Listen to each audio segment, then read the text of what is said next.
Hey guys, as you can tell from the title of this video, I have collaborated with It's Your Sister Nada. She has a really great channel. She's in year 12, just like me, and we've collaborated together to deliver this video to you guys about the transition from GCSE to A-level. So this is part one of the video, and this video might be really long, but it's less than half an hour. If you can sit through a whole Netflix show, then surely you can sit throughout this whole video.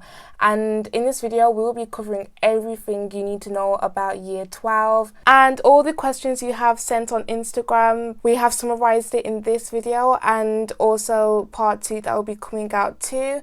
So without further ado, let's get on to the video. Let's talk about what to expect the first week of sixth form. Alright, so I'm going to be frankly honest, every college is different. For me, I was quite shocked at the fact that there were so many people in college, although I thought it was normal actually. There were just people everywhere. It was so busy, it was so packed and everything.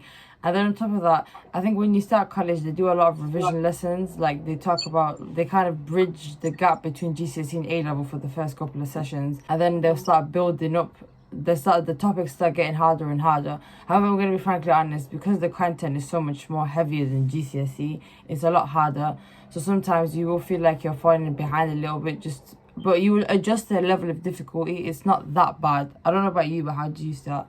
Yeah, I think at the beginning I was switching between my A-level choices, you see, and I think it's really important to figure out what you want to do. It's because the quicker you figure out what A-levels you want to do, the easier it would be when you adjust to like your new A-levels. It's because I started really late on A-level chemistry.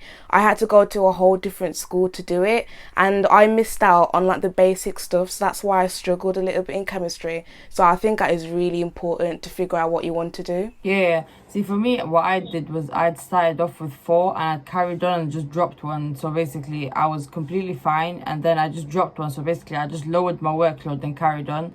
But yeah, you have a good point. You do need to know what A-levels you want to do, because swapping around gets a bit... I wouldn't recommend it. That's why I say start off with 4 and just drop one, as opposed to like starting off with 3 and then swapping around.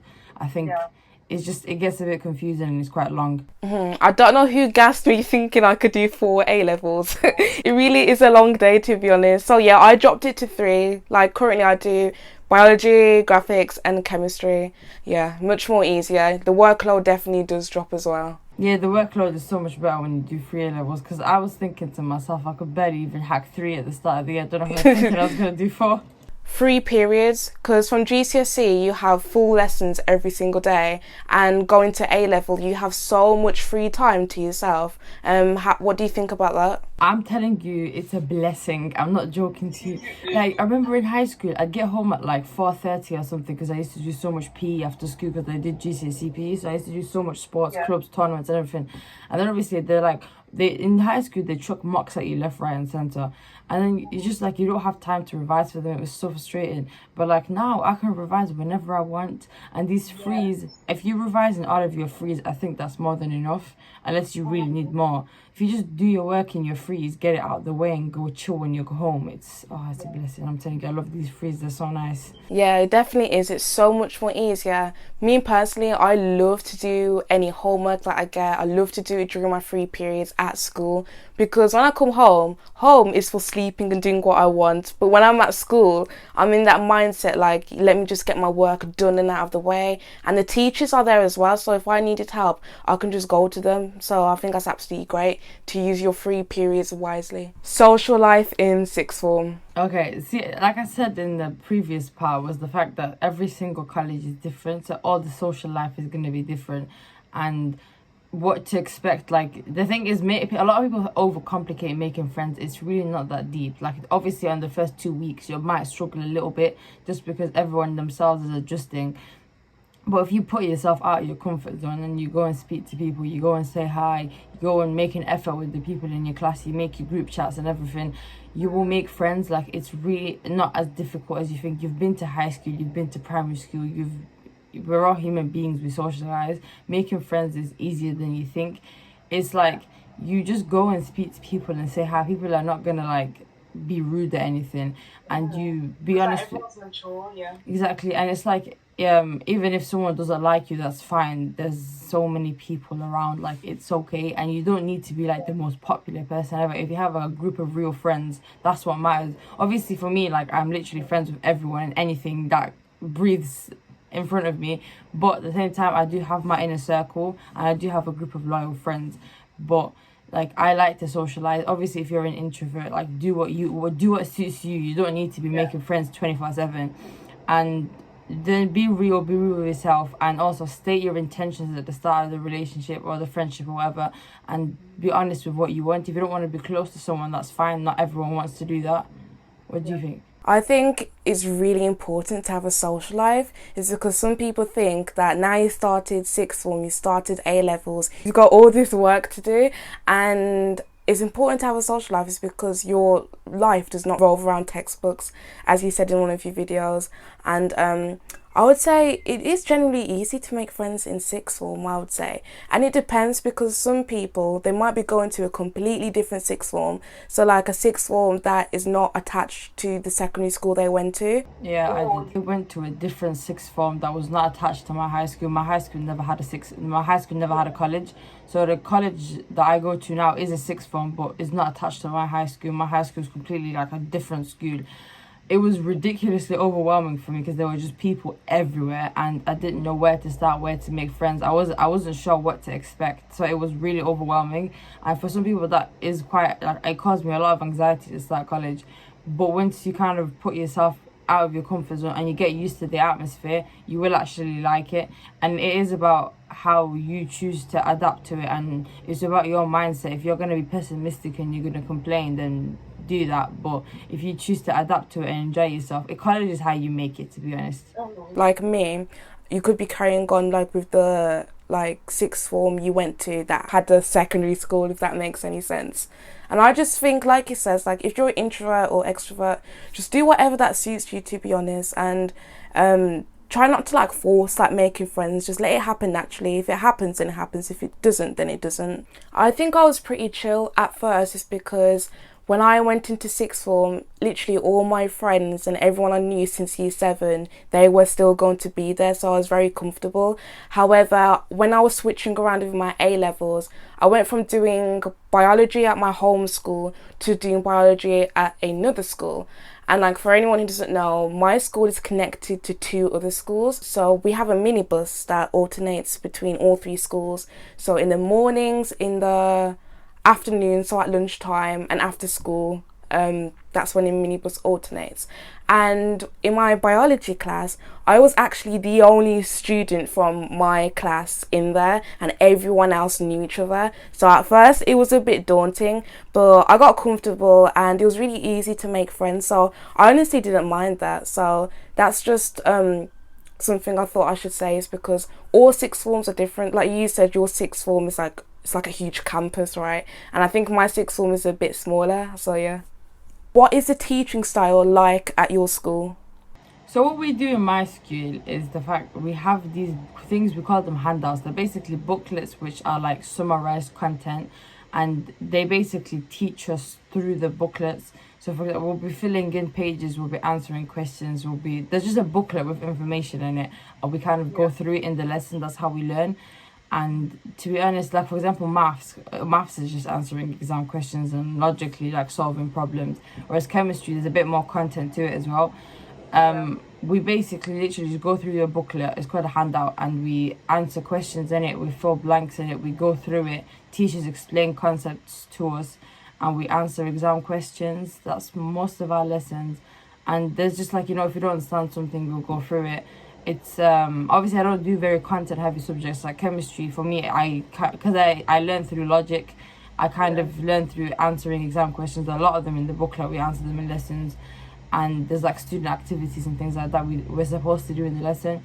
So the lessons are basically designed off the booklets that the teachers give us. Every single subject in my college has them. So there's ones for biology, there's ones for media, there's ones for geography. Every single subject has it. And that's how my college teaches, through the booklets. And we just answer exam questions as we go along. We go through the content in the booklet. So the PowerPoints also the booklets have what the PowerPoints have in them as well. And then the booklets also have like really condensed mark scheme, like that's how the information is given to us. So honestly, if you memorize the booklets we're given in college, you should be fine. That's really great. It's the same with my sixth form. Only for my biology, we do have these like booklets which has all the information, very similar to you, and the information in the booklets are also on the PowerPoints too. So we also have like fact recall questions and actual exam practice questions, and along with the mark scheme, I believe. So I absolutely love that. It's fantastic, and I find it crazy is because that's what we do at the class I'm in at the other school. But if I was at my home school doing biology, we wouldn't have the booklets. I find that absolutely crazy, to be honest. So it's kind of like each school each 3 schools have their like own thing going on. But yeah, I absolutely love the booklets. Similarly to your school, if you can memorize the booklets, then you would absolutely be fine. However, with my chemistry, whole different story.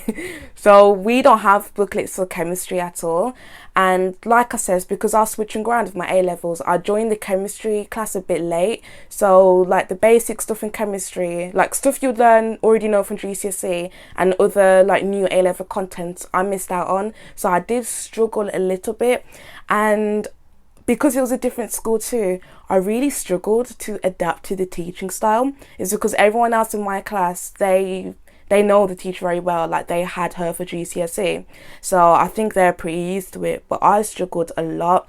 And honestly, I think the best thing to do if you struggle, to not like sit there and suffer in silence, like generally ask for help, especially because it was like a new school for me, so I was kind of like a little bit shook, should I say, but the teachers were generally nice. So yeah, definitely ask for help if you need it. And with me, I would say and a lot of other students, they did complain how like the teacher can't teach. And the thing was, it made studying for chemistry a bit difficult, because I'll sit there for the whole lesson, because our lessons are like 2 hours long, right? And then I'll have like a double free period after that. I would just sit there and I wouldn't get it at all. So for me, it was kind of a waste of time. So I would say, if you do like struggle with a subject to the point where you have to self-teach yourself, there are so many resources online, so many. I know that physics and maths tutor, they literally have notes written out for you, so you can literally print them out and not write notes at all. The thing I'm starting to do with A-levels, like not writing notes at all, is because I think all you pretty much need to do is retain information, learn from mark schemes, and completing exam practice questions. I think is the best thing you can do, to be honest. And yeah, so I just had to get this routine going where I watch YouTube videos. I think Allery, chemistry teacher, absolutely wonderful on YouTube. Yeah, so just use like free online resources, because it's free, like you don't even have to pay for it. I think you just need to put the effort to actually, I guess, teach yourself if the teacher's not teaching the content properly. So yeah, that's what I would say for teaching styles, is because every sixth form school is different, you see, and sometimes it honestly can be the teacher that can make or break your experience of a subject. It really can, because in GCSE I loved chemistry, like I was generally really good at it, but A-levels it was a completely different story due to the teacher that I had. But right now I think I'm just getting better at it by using like the free resources online. So yeah, that's what I have to say for teaching, for different teaching styles. Another thing on top of that, go and see a teacher at lunchtime if you don't get something. Like honestly, if I had that, literally saved me so much during the start of college. Like if I didn't get something, I'd go to bring the question to the teacher and ask them to explain it to me, or go in a free period to a teacher and I didn't understand this concept in the lesson, could you please explain it? Like you need to take initiative and not sit down and complain. Like if you're not putting in the work anyway, don't expect results. And you can sit down and find excuses, but at the end of the day, the examiners don't care. If you're not answering the question, they don't care. You're not gonna get the grades. And then also to that, I was gonna say something else. And when it comes to like revising A-levels is all application of knowledge, especially compared to GCSE. Yes. Like all of it is application of knowledge. You're gonna be assessed on how well you can answer exam questions and how well you can retain information as opposed to how pretty notes you can make. So please just be aware of the fact that if you're going to make revision notes during college, it's not revision, it's called making notes. The whole thing with making pretty aesthetic notes, do that if that helps you revise, but for me personally, it was a bit of a waste of time. I've been there, done that, and it didn't really help massively because, like it says, all A-level is literally application, to be honest. Relationships in sixth form. Right, I'll be frankly honest. You go to college with the intention, not like I'm going to go find the love of my life in college, because you are 16, 17, you're not going to find the love of your life, calm down. But I'm going to be honest, you could, like, I'm not going to say you can't, you could. I went to the college with the intention that you need to be more self-focused, and like if it happens, it happens. If it doesn't, it doesn't. Like, don't force a relationship if you like someone. It's really not that deep. You become too attached and you'll become too toxic and all that. And also the process of getting into a relationship is just long. Word, it's so long. Imagine chatting to someone till 3 a.m. Safe. You think I'm chatting? Long day. Safe. I love my sleep too much. No, the thing is, it's like, if it happens, it happens, that's fine. If it doesn't, it doesn't. Like, you don't need a relationship to be happy. Like, you really don't. Like, if, for example, you find someone, you feel like you click with them, and you see some form of potential, and you want to give it a chance, that's fine, but don't force it. Just, like, be okay with it not happening. And at the end of the day, like, there are so many fishies in the sea, and you're still 16 and 17, it's okay. Like, college is, to be honest, I feel like college, you should make it about yourself and how you can enjoy it. And if you want to get into a relationship, that's up to you. But, like, that shouldn't be your main focus in college. To be honest, college, you should be more focused on yourself and improving yourself. I would say within a relationship, you definitely should state your intentions. Like, if you're going to like start one in sixth form, state your intentions loud and clear, because the worst thing you could do is lead people on wasting their time. I think wasting your time is just like the worst thing ever. It's because you got things to do, you got A-levels to do, you got a social life. You just can't be wasting people's time, you know what I mean? I think like with some people, I think everyone is different. Like, if some people were to start a relationship, I think there's a stigma that you're going to get distracted, should I say, and it all depends on the type of person you are. If you know that you can like have a life, get your work done and stuff without being distracted, then by all means do so. But if you know you're that type of person to get like super distracted easy, I think you should evaluate like what you're doing and like what and like how the relationship is first before you step into like doing anything. Can I elaborate on that? If you are getting distracted from school because of another person, I'm going to be frankly honest that the person's probably not right for you, because they're consuming your energy quite a lot.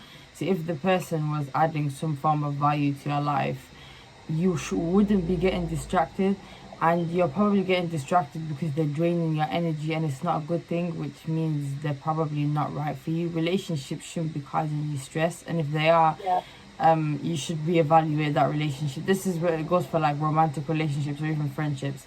And to be honest, I'll be honest, like if you want to start something in college, that's okay. But most people who are in relationships in college, quite strong ones, are usually in relationship prior to college. That's what I've seen anyway. But like, don't just go off my experience. Like, I have seen people start relationships in college and they seem to be fine. Just make sure you are your own priority and you look out for yourself more, because you know you're your own priority, I guess, and you should be more focused on yourself. And if someone wants to, you know, grow with you, like relationships, you should be growing together. There's no need for stress and drama and stuff. And if it's just not working out, that's completely fine. Like, you can enter a chapter of your life without a person. It's okay. Yeah. And whether you are or you're not in a relationship, I think sixth form is a really great time to just work on yourself, self-growth, self-development. Since you're not going to be in a relationship, so like no one would be stressing you out, should I say, you have more time for yourself. So like, practice self-care, like do things for you and do things you enjoy, to be honest. Because in sixth form, your ages 16, 17 and 18, and that is like the prime time of your teenage years. So you definitely want to still enjoy yourself, but also like have social life, be studying and do all this wonderful stuff if you're not in a relationship. And you can still do that if you are in a good, healthy relationship too. Can I, before we literally move on to the next thing, I don't know what people think about this, but I've seen a lot of people, when they get into relationships, they become very, very antisocial. I don't know if you know what I'm talking about, but I've noticed this quite a lot over the past few years. This is not really a good thing. Like, I don't think it's a good thing at all. Personally, because like when you're kind of cutting off friendships to be in a relationship, you kind of close the bubble around you, and I don't know, you kind of change yourself for somebody else, and I don't know, it's just like it can be quite depressing sometimes. Like, please, if you're gonna get into a relationship, don't stop your social life, because it can become really unhealthy, and it messes up with your mental health. And if someone is like against you having friends and stuff, please just like, you're not, this control. We're teenagers, this controlling stuff. Like, please, it's embarrassing. Like, It's embarrassing. Stop it. I'm sorry. It's like, you know, people complain to me. Oh yeah, I remember in high school. Oh yeah, he's so controlling. I'm like, sis, you're in high school. Like, is he your dad? Yeah. Anyway, but yeah, please, like, when it comes to like relationships, don't cut off your social life. I don't see, it's not a good thing. Yeah. Like, you need, everyone needs a social life. Like, imagine if you didn't have a social life. There's a difference between low key and cutting relationships off. Do you know what I mean? Like, it's not healthy. Like, if you want to be low key about your life, that is completely fine. But there's a difference between that and isolating yourself. But yeah, you're definitely true about that. About, like, even myself, I have seen some people in relationships just like cutting themselves off from everyone. I'm like, wow, I swear that person was your best friend and now you don't like chat to them no more. Now that you're in a relationship, that's mad. I'm not involved, but that's mad. Yeah, I think it's not really good. Because at the end of the day, I mean, like, God forbid, but say that if you did break up, who you going to now? You just cut everyone out of your life, so who are you going to? Like, as in, like, your friends and everything, do you know what I mean? So yeah. You need just support from your friends, to be honest. That's why I wouldn't cut people off. Yeah, definitely. Like, seeing some girls like cut their friends off just for a man. Stop it. Behave yourself. Why would you do that? It depends. Like, if you cut Friends off for a certain reason, say that if they were toxic or they weren't good for you, fair enough. But like, cutting off people like who have been like your friends, who are generally good for you for a long time, just for a man because like he don't like it. Behave yourself. Stop it. It's embarrassing. Don't do that. Guys, if you enjoyed that video, like, comment and subscribe for part 2, as this video has been split in half. So be sure to turn on your notification bell so you don't miss the next video. And I hope you guys enjoyed this video. If you guys have got any more queries or concerns about sixth form, then let me know in the comments down below. I'll be happy to answer all of your questions. And I will see you guys in the next video. Bye!